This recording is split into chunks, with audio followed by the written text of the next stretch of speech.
আজ একটা নতুন জিনিস রান্না করছি। জানি না কেউ খেয়েছেন নাকি, হয়তো অনেকে পছন্দও করেন না। আমরা খাই, মাঝে মাঝে মাঝে মাঝে খাই, পেলে খেতে খারাপ লাগে না। তো আমি আমার মতো, অনেকে অনেক পদ্ধতিতে রান্না করে, তো আমি আমার মতো করে রান্না করি। এই সময়টা পেঁয়াজ কলি থাকে, খেতে ভালো লাগে। আপনারা কেউ খেয়েছেন নাকি বা চিনতে পেরেছেন নাকি জানাবেন।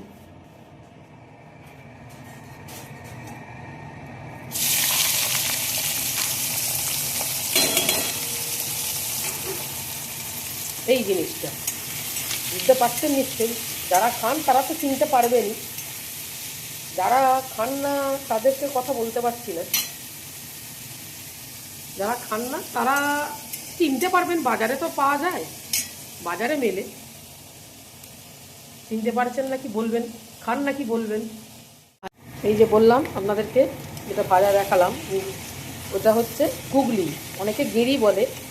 এখানে আমি এখানে এসে, শ্বশুরবাড়িতে এসে দেখছি একে গুগলি বলে, নাহলে আমার বাপের বাড়ি থেকে এটাকে গেঁড়ি বলে। তো শীতকাল বলে তাই একটু পেঁয়াজ কলি দিয়ে, যেমন মাংস রান্না করে সেই মশলাই ধরুন, পেঁয়াজ, রসুন, আদা, ধনে জিরে গুঁড়ো, টমেটো দিয়ে একটু টক টক ঝাল ঝাল করে রান্না হচ্ছে।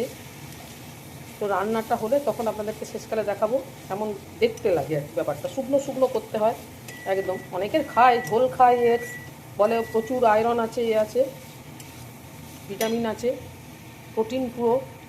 তাহলে অনেকে হয়তো রুগীর পথ্য হিসাবে অনেকে ঝোল করে খায়, কিন্তু আমরা ওইটা খেতে পারি না, আমরা এইভাবেই খাই। যে আপনাদেরকে দেখাই গুগলির ঝালের ফাইনাল লুক। এই যে একদম রেডি হয়েই গেছে, এবার অফ করে দেবো। ব্যাস, খেয়ে দেখবেন আপনারাও এরমভাবে। ভালো লাগে নাকি কমেন্টে জানাবেন।